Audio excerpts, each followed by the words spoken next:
문이 될 수 있을 텐데요. 자세하게 좀 짚어보도록 하죠. 환율도 또 장중한때나마 1,120원까지 올라섰다는 점도 짚어드리겠습니다.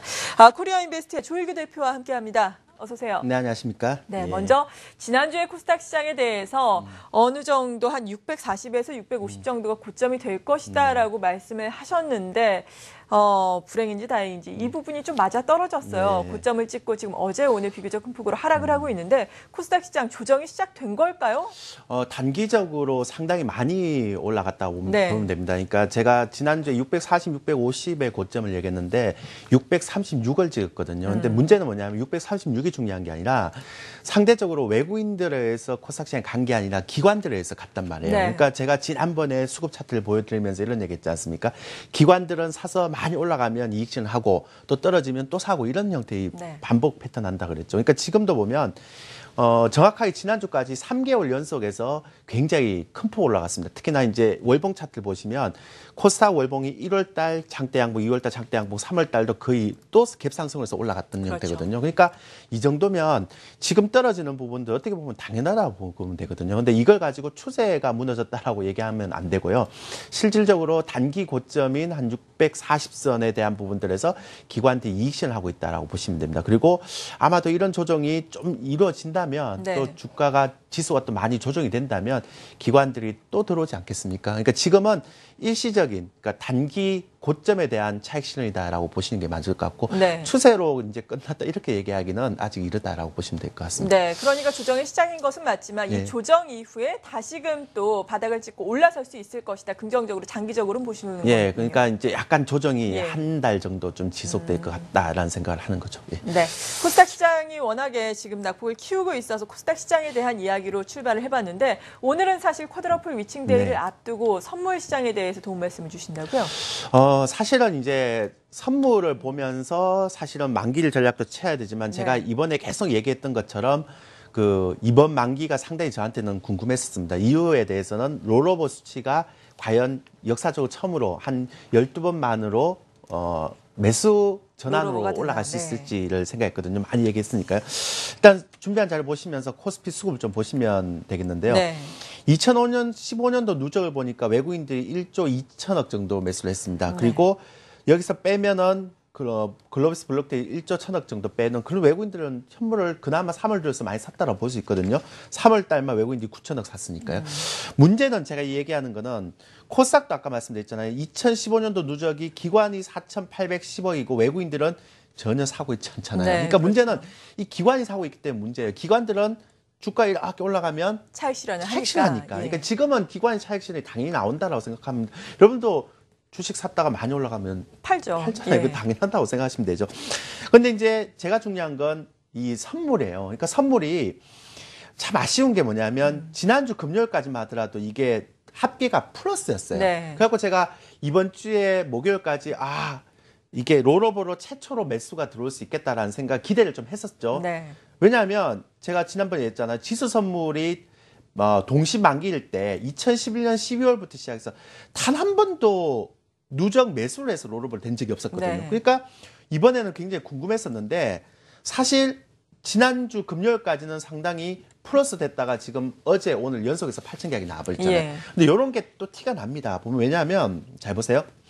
3월 달 외국인들이 현물도 많이 매수하고 선물도 많이 매수했다고 보이는데 여러분들이 보는 건 주간이잖아요. 주간에 3월 2일 날 900계약, 3월 3일 날 3000계약, 3월 5일 날 1800계약, 3월 6일 날 1997계약 샀는데 야간에서 다 빼버렸어요. 아, 그러네요. 그러니까 여러분들이 주간 선물만 보지 마시고 야간 선물 봐야 돼요. 왜 이런가 하면 외국인들은 주간에 선물 사서 쫙 지수 올렸다가 야간에 지수가 많이 빠지지 않는 형태에서 이익 실현을 해버리잖아요. 그러네요. 그러고 나서 전체적으로 3월 9일 날 5천 계약, 또 오늘 4천 계약 이러면 전체적으로 확 돌아서 보이잖아요. 그러니까 제가 얘기하는 건 무슨 얘기인가 하면 지금은 외국인들이 선물의 롤오버에 대한 부분을 봐야지만 이게 어느 정도 한 10,000계약 정도, 이거 계속 말씀드립니다. 10,000계약 정도 순매수가 들어와야지만 그나마 4, 5, 6월 달에 또 코스닥처럼 또 박스권을 돌파한다라고 기대를 할 수 있을 텐데 실질적으로 선물 베이스가 안 되니까요. 이번에도 여전히 박스권으로 갈 가능성이 굉장히 크다라고 보는 거죠. 이건 단순히 컬러 브리칭 데이를 보는 게 아니고요. 네. 향후 시장을 볼 때 굉장히 중요한 형태라서 선물을 보는 겁니다. 그래서 여러분들 주간 선물도 보시고 야간 선물도 보시고 지수 선물 이번에 롤오버가 얼마 되는가를 좀 보시는데 좀 개인적으로 아쉽죠. 왜냐하면 이번에도 매도면 몇 개월입니까? 지금 한 번, 두 번, 세 번, 14번 연속해서 지금 예. 매도가 나오니까 쉽지 않다라고 보면 되겠죠. 네, 예. 이번에도 이렇게 매도 롤오버로 된다면은 결국에는 지수 자체도 상승 탄력을 크게 얻기는 어려울 것으로 봐야 한다라는 말씀이십니다. 예, 거래소는 그렇습니다. 네. 왜냐하면 파생이 거래소에 직접 영향을 미치지 않습니까? 그래서 거래소는 좀 그런 것 같고요. 네. 코스닥은 아까 말씀드렸지만 좀 달리 봐야 됩니다. 저는 개인적으로 코스닥 같은 경우는 물론 이제 기관들이 매수를 해서 이익실을 할 수 있는 그만큼 많이 올라갔기 때문에 이익실을 하기는 하는데요. 제가 과연 코스닥이 올해 또 시장이 많이 떨어졌을 때 이 코스닥 거래소처럼 이렇게 계속 박스권을 움직일 것인가라는 얘기를 했을 때는 저는 좀 노라고 얘기할 수 있을 것 같아요. 코스닥은 더 좋겠다. 코스닥은 좀 조정을 좀 많이 받잖아요. 예. 이번에 또 받으면 조금 폭이 좀 클 것 같은데 코스닥은 그래서보다는 올해는 좀 매매하기가 좀 편하지 않을까라는 생각을 좀 하게 됩니다. 왜냐하면 제가 개번 얘기 듣지만 중국에서 그 양해에서 나온 얘기도 보면 네. 전체적으로 보면 투자보다는 소비를 좀 활력화시키는 제가 시간이 있으면 또 양해 얘기를 다음 시간에 제가 말씀드릴게요. 네. 양해 얘기를 하면 그 양해에서 나왔던 얘기 또 중국의 정책 방향 이런 것들이 대부분 다 수혜를 입을 수 없던 업종들이 코스닥 쪽에 많이 있어요.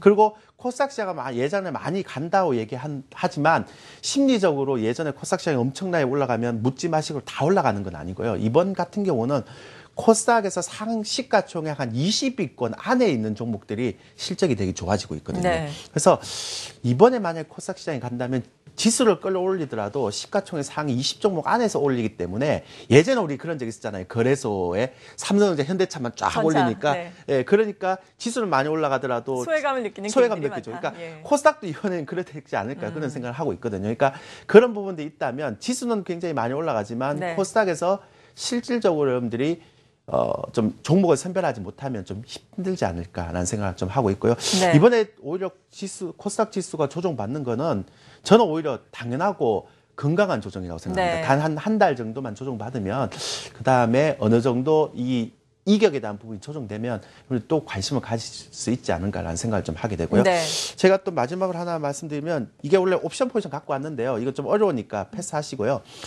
제가 지금 얘기했던 거 이거 한 번만 보실래요? 파생하신 분들을 위해서. 네. 선물 옵션 동기 망실 투자 전략인데요.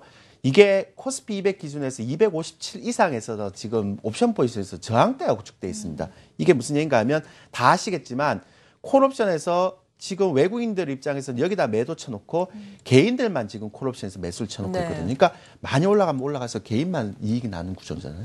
그러니까 이런 형태에서 봤을 때는 당분간은 여기가 아마 257.5 코스피 200 기준입니다. 아마 한 네. 2000 이상일 거예요. 거기가 아마 저항이 될 거라고 생각하고 이것도 제가 좀 관심 있게 갖고 왔는데 이것도 힘들겠죠. 지금 상황으로 예. 봐서는. 네. 그래서 아마 코스닥이나 그래서나 지금 조정을 좀 보이긴 하는데 네. 제가 볼 때는 향후에는 코스닥 시장이 좀 더 유리하지 않을까 그런 네. 생각합니다. 예. 그래도 코스닥 시장이 한 달 정도는 조정이 이어질 수 있으니까 지금은 보수적인 전략이 필요하되 장기적으로 봤을 때는 코스닥 시장 여전히 유망할 수 있으니까 관심을 갖자. 관심을 갖는 종목들은 시가총액 상위 종목들에 예. 한해서. 네, 제가 원래 이렇게 방송 정리를 나와서 원래 코스닥 전략 얘기 안 하지 않습니까? 네, 그래도 오늘 워낙에 낙폭이 크니까 예. 좀 여쭤봤어요. 그래서 예. 제가 코스닥을 유망하다는 얘기를 잘 안 하거든요. 제가 그런데 올해는 좀 관심 있게 보고 있습니다. 여러분들도 좀 관심 있게 보시기 바랍니다. 예. 네, 오늘 여기서 마치도록 하죠. 코리아 인베스트의 조일규 대표와 함께했습니다. 감사합니다.